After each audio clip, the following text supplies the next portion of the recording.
सुरेश धस यांनी मंत्री धनंजय मुंडेंची भेट घेतली। सरपंच संतोष देशमुख यांच्या हत्या प्रकरणावरून मुंडेंवर आकाचे आका असं म्हणत धस यांनी हल्लाबोल केला आणि आता धसच मुंडेंच्या भेटीला गेल्यानं विरोधकांनी सेटिंगवरून शंका घेतली। पाहूया।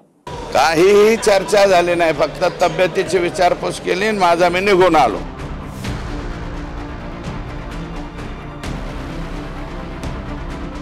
बीडच्या मस्साजोगचे सरपंच संतोष देशमुख यांच्या हत्या प्रकरणात तुटून पडणारे भाजपचे नेते सुरेश धस मंत्री धनंजय मुंडेंना भेटलेत। 4 ते 5 दिवसांआधी जवळपास 4.5 तास धस आणि मुंडेंमध्ये चर्चा झाली।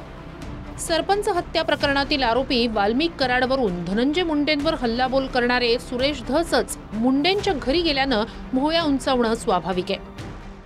काहीही चर्चा झाली नाही, फक्त तब्येतीची विचारपूस केली आणि माझा मी निघून आलो। पण अण्णा 4.5 तास फक्त तब्येत। अहो 4.5 तास कोण म्हणलं?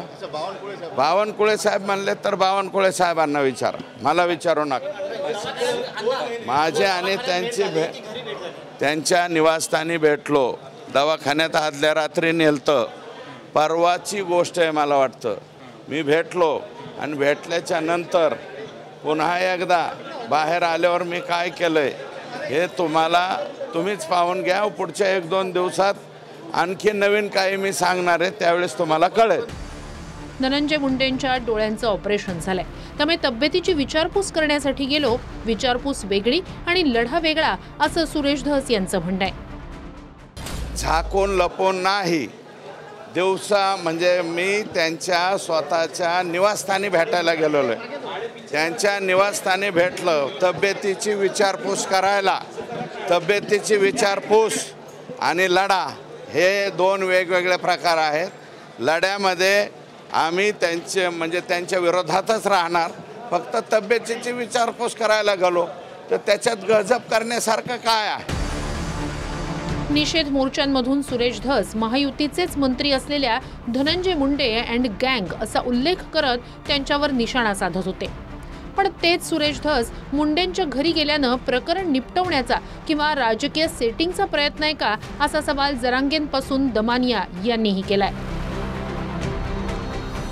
ते धनंजय मुंडे यांच्या तब्येतीची चौकशी करायला गेलेलो आहे आणि तब्येतीची चौकशी करणं याच्यात गैर नाही।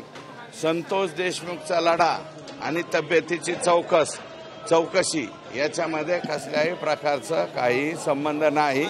कृपया जोडू नये, कोणाची मध्यस्थी नाही। माझ्याकडून आणखी शब्द जाऊ नये, मी काय ते बघितलं नाही।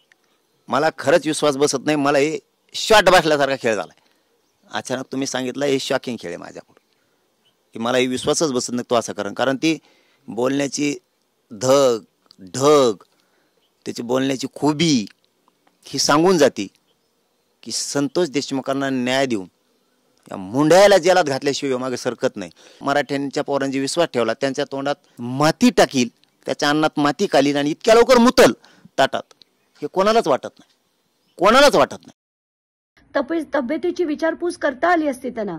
आणि जे बावनकुळे म्हणाले की त्यांच्यात मनभेद नाही आहेत, मतभेद आहेत, हा डायलॉग ऐकून ना खरंच कान किटले। आणि हे सगळं राजकीय सेटिंग बघून आता किळस येतोय, राग येतोय आणि असं वाटतंय की साधारण माणूस म्हणजे संतोष देशमुख सारखा साधा सरपंच जो ज्याला इतकं वाईट पद्धतीने इतकं निर्दयी त्याची हत्या झाली आणि त्याच्यात सुद्धा तुम्हाला जर राजकारण सुचत असेल, दुर्दैवी आहे। म्हटलं ना, गाणी म्हटली असेल लोकांनी, ये दोस्ती हम नहीं, इतके गाणी दोस्तीवरती। मग पाहिजे असं पण म्हणाले असेल, दोस्त दोस्त ना रहा, प्यार ना रहा। ते म्हणाले असे, हम किसी। सर पण 4 दिवसापूर्वी झालेली भेट आज व्हॅलेंटाईन डे दिवशी बाहेर पडलेली आहे। 4.5 तास प्रेम व्हॅलेंटाईनच्या दिवशी बाहेर पडलं ना। आधी रोज डे असतो, मग हा डे असतो, मग ट्रो डे असतो आणि मग व्हॅलेंटाईन डे असतो। सुरेश धस आणि धनंजय मुंडेंची भेट भाजपचे प्रदेशाध्यक्ष बावनकुळेंनी करून दिली। 4.5 तास सोबत होतो। धस आणि मुंडेंमध्ये मतभेद आहेत, मनभेद नाहीत, हेही बावनकुळे सांगायला विसरले नाहीत। मी माननीय धनंजय मुंडे आणि माननीय सुरेश धस यांच्यासोबत 4-4.5 तास सोबत होतो. त्यांचे मतभेद आहे, मनभेद नाही आहे. हे दोघंही इमोशनल आहे खूप, आणि थोडे मतभेद आहे काही विषयावर. त्या विषयाचे मतभेद लवकर दूर होतील. कोण कॉम्प्रोमाइज करायला सांगितलं आहे? कोणी कॉम्प्रोमाइज करायला सांगितलं सुरेश धस साहेबांना? मतभेद आहे, त्यांना मी म्हटलं मतभेद जर चुकीचे असेल तर निपटवा. मतभेद जर तुमचे वाटतं की तुमची ग्रॅव्हिटी आहे, तुम्ही त्या ठिकाणी पुढे जा.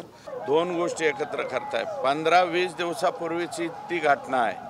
बावनकुळे साहेबांच्या निवासस्थानी मला त्यांनी जेवायला बोलवलं होतं, मी तिथे गेलतो.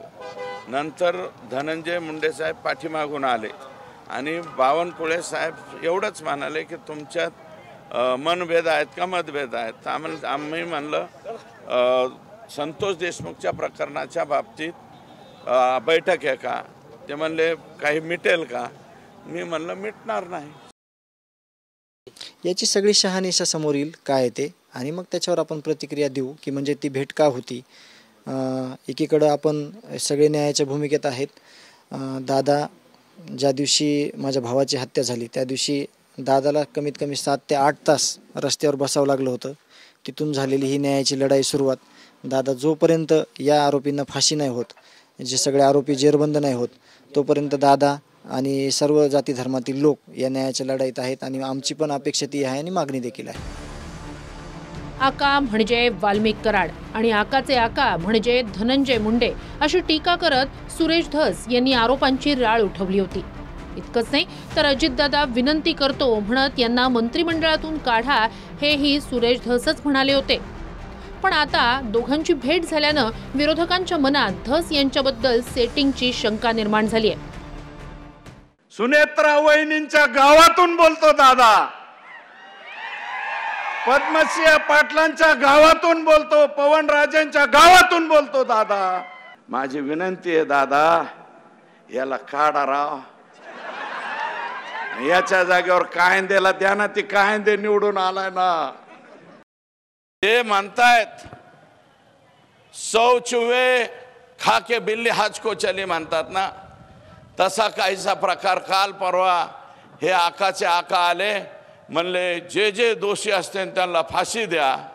म्हणा आधी नीट वागायचं कोणी सांगायचं होतं?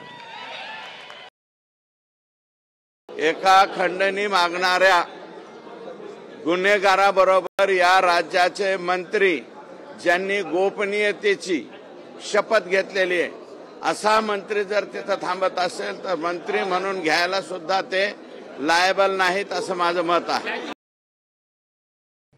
धनंजय मुंडे यांच्या सरकारी बंगल्यावर त्याचं नाव आहे 7 पुडा. बैठकीमध्ये डील 3 कोटीला फायनल झाली. आका क्या बोले? 3 करोड लके दो.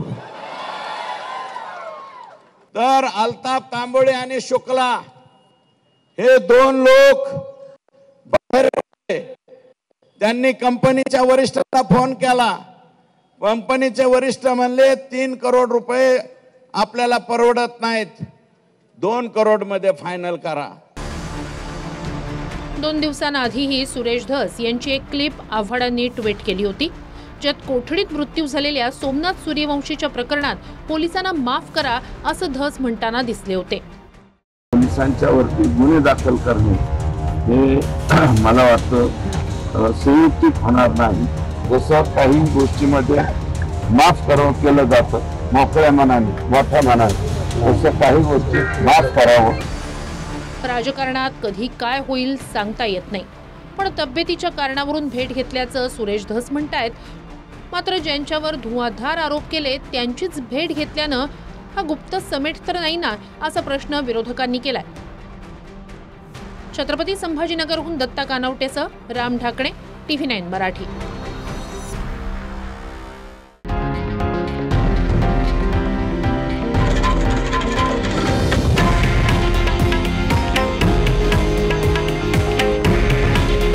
हे आहे देशातील नंबर 1 न्यूज नेटवर्क आणि आपण पाहत आहात TV9 मराठी. काळजी तुमची, हित महाराष्ट्राचं.